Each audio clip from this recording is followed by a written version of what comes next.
찬송가 508장입니다.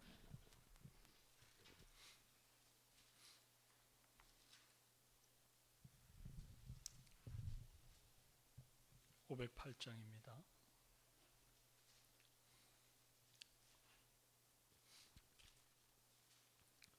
우리가 지금은 나그네 되어도 화려한 천국에 모자나 가리니 이 세상 있을 때 주 예수 위하여 끝까지 힘써 일하세. 주 내게 부탁하신 일 천사도 흠모하겠네. 화목해 하라신 구주의 말씀을 온 세상 널리 전하세. 주 예수 말씀이 온 세상 만민들 흉악한 죄에서 떠나라 하시니 이 말씀 듣고서 새 생명 얻어라. 이 기쁜 소식 전하세. 주 내게 부탁하신 일 천사도 흠모하겠네.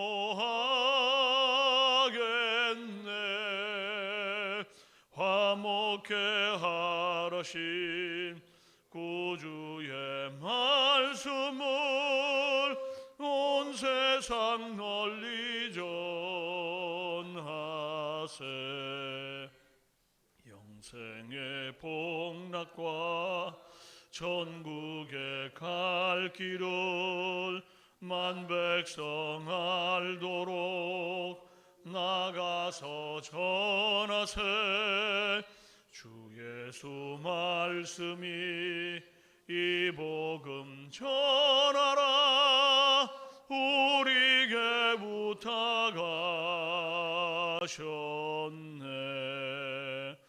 주 내게 부탁하신 일 천사도 흠모하겠네.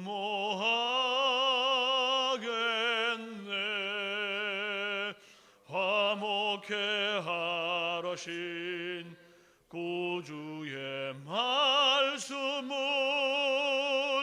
온 세상 널리 전하세.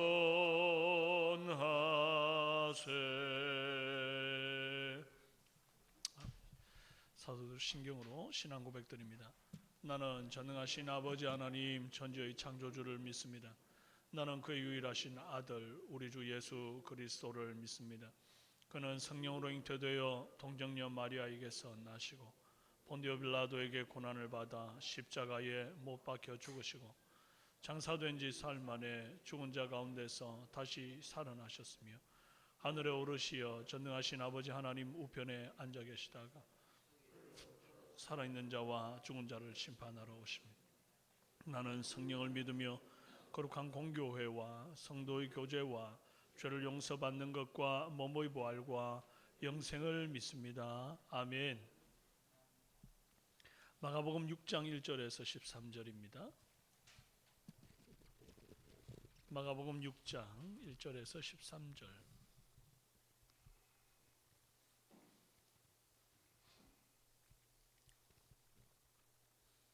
교독하시겠습니다. 예수께서 거기를 떠나사 고향으로 가시니 제자들도 따르니라. 안식일이 되어 회당에서 가르치시니 많은 사람이 듣고 놀라 이르되 이 사람이 어디서 이런 것을 얻었느냐.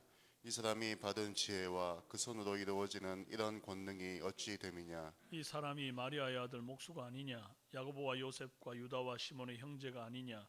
그 누이들이 우리와 함께 있지 아니하냐 하고 예수를 배척한지라.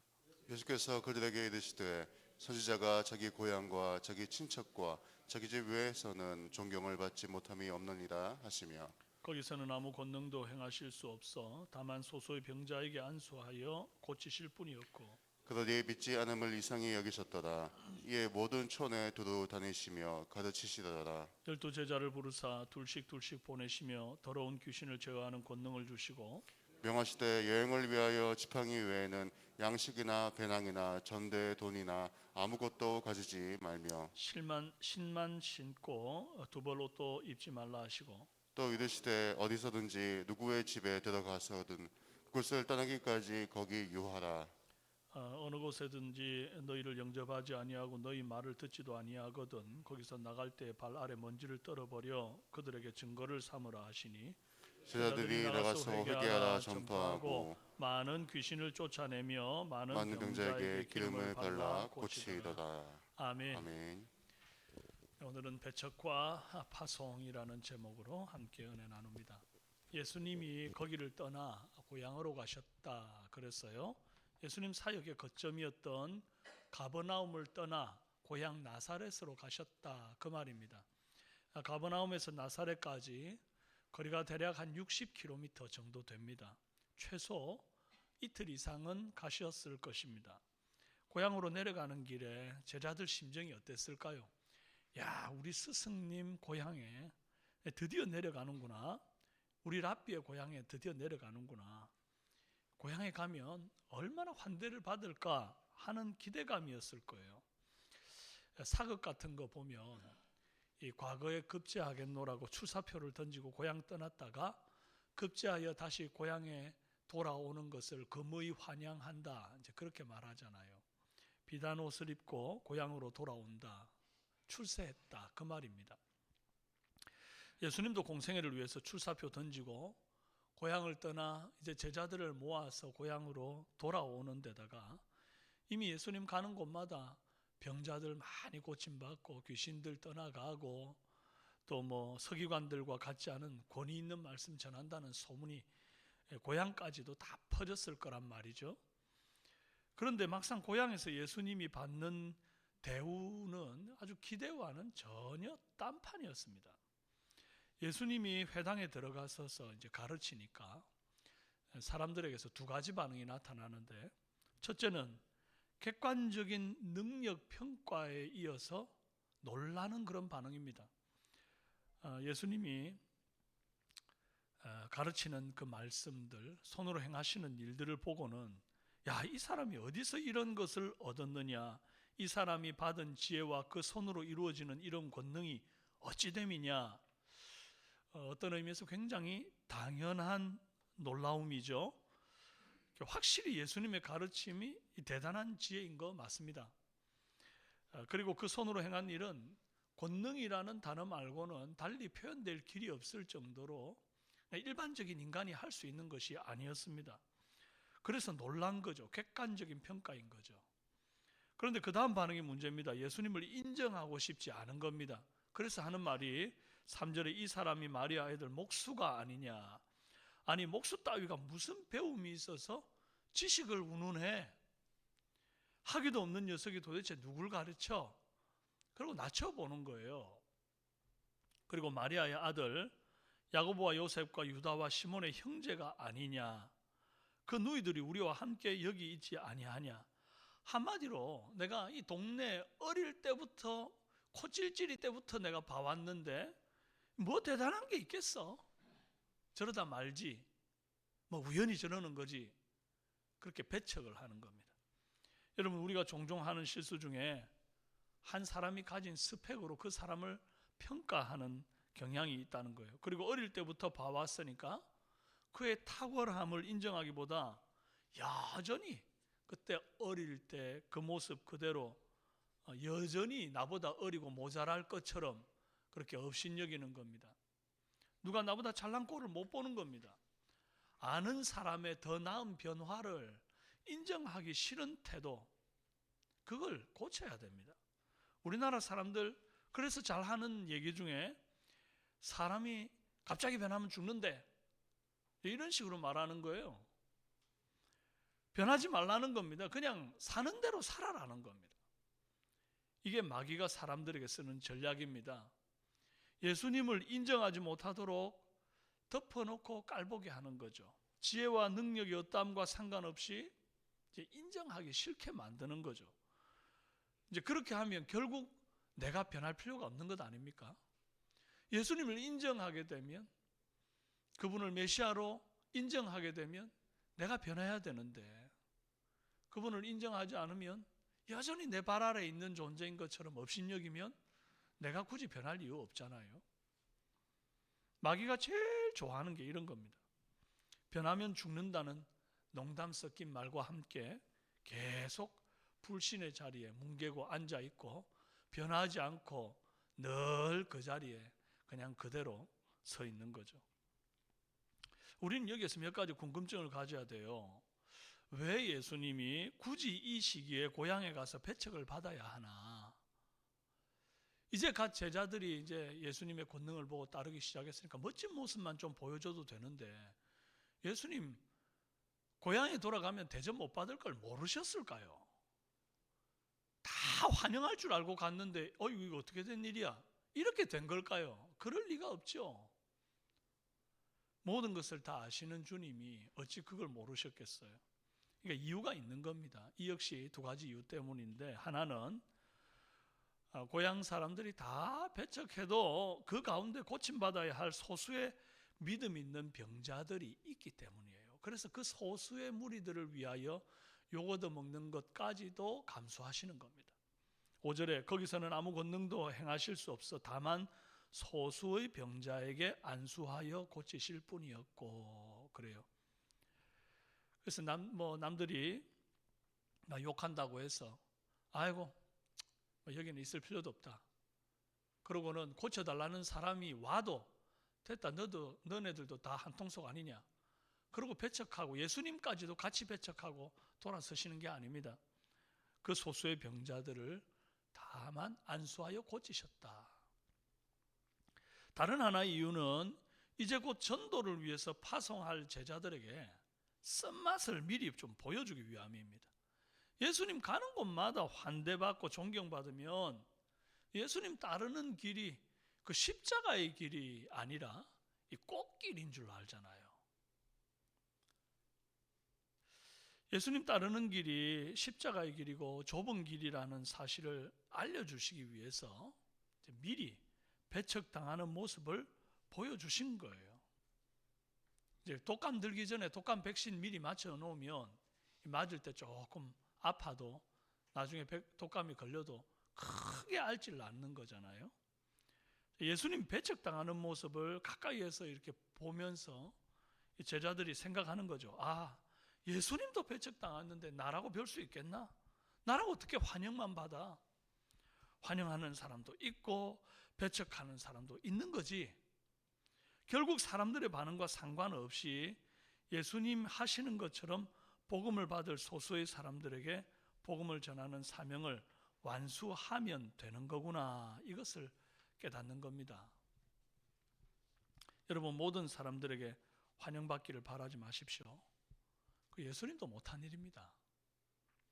인간이 얼마나 완악한데 다 나를 좋아하는 사람만 있겠어요. 심지어 어릴 때부터 보고 자란 이웃이 더 심한 경우가 있습니다.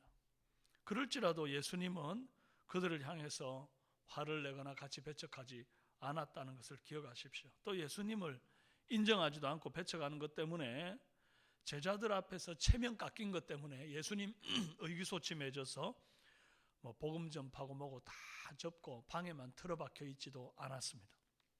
6절에 주어진 환경을 받아들이고 다른 촌으로 두루다니며 자신의 사명을 감당하셨습니다. 이것이 오늘 우리의 태도가 되어야 합니다. 복음을 전해도 받는 사람이 있고 배척하는 사람이 있다, 이거는 당연하다 이렇게 여겨야 돼요.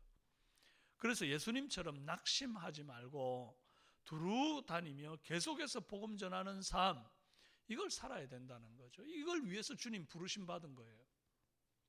예수님은 지금 이 귀한 가르침을, 본인의 체면 깎이는 현장을 일부러 제자들에게 보여주시면서 몸소 가르치고 있는 중입니다. 이거 말로 해가지고 되는 게 아니거든요.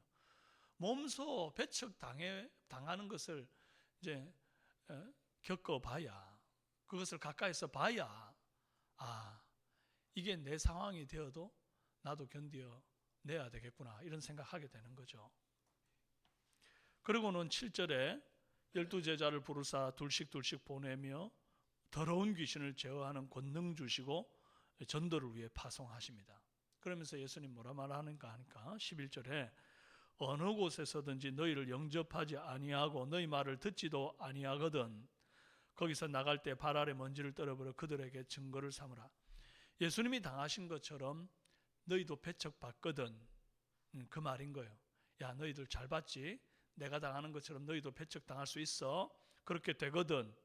의기소침하지 말고, 서운한 마음 품지 말고, 분노나 적개심 가지지 말고 그냥 당당하게 자리를 옮기되 발 아래 먼지를 떨어버려라, 그렇게 말했어요. 그럼 발 아래 먼지 떠는 행동은 나는 분명히 복음을 전할 걸 전했고 그 이후의 책임은 네가 져라, 그 말이지.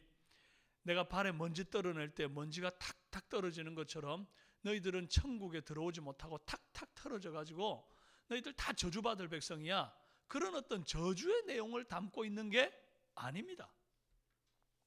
절대 아닙니다. 심판과 저주의 내용이 아니에요.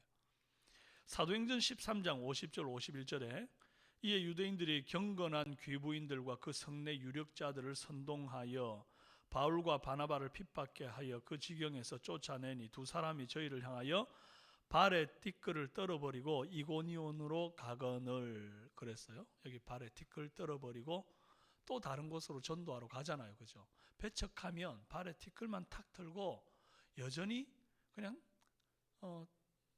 당당하게 복음 전하러 다른 곳으로 가는 겁니다. 그리고 사도행전 18장 6절 그들이 대적하여 비방하거늘 바울이 옷을 털면서 이르되 너희 피가 너희 머리로 돌아갈 것이요 나는 깨끗하니라, 이후에는 이방인에게로 가리라 하고, 이 먼지 터는 의미가 그거예요. 나는 너희들에게 파수꾼으로서 할 도리 다 했다.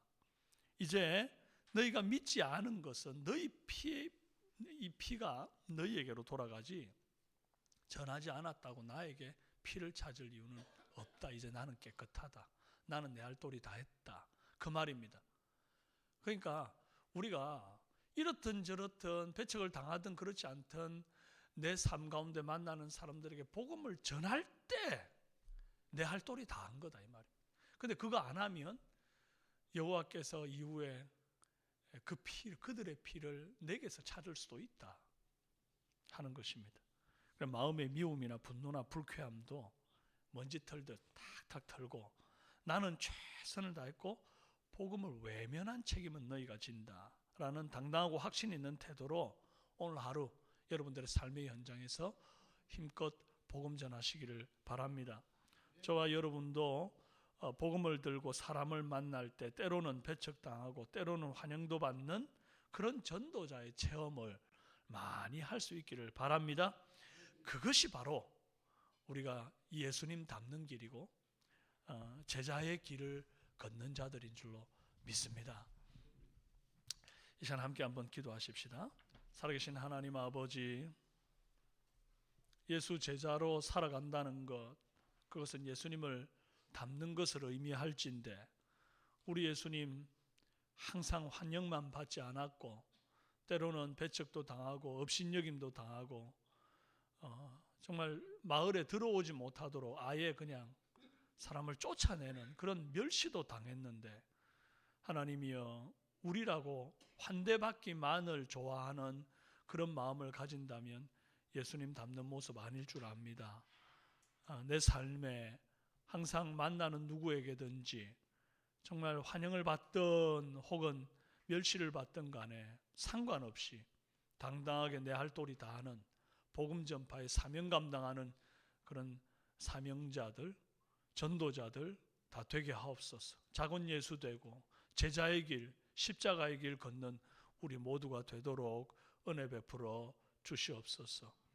예수님의 이름으로 기도합니다. 아멘.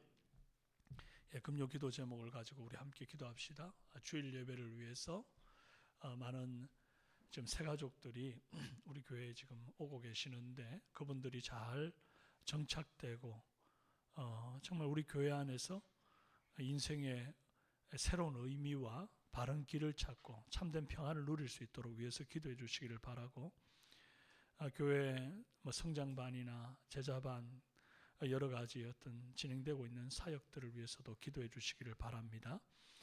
봉사자들, 섬기는 모든 분들 한 분 한 분 다 행복하게 기쁘게 주님 위하여 섬기고, 또 아직까지 어떤 사역도 아직 섬기지 않고 예배만 드리고 가시는 분들은 하나님이 기뻐하시는 바 주의 몸된 교회, 지극히 작은 한 가지라도 섬기고 봉사함으로 공동체의 일원으로서 그렇게 살아갈 수 있도록 기도해 주시기를 바랍니다.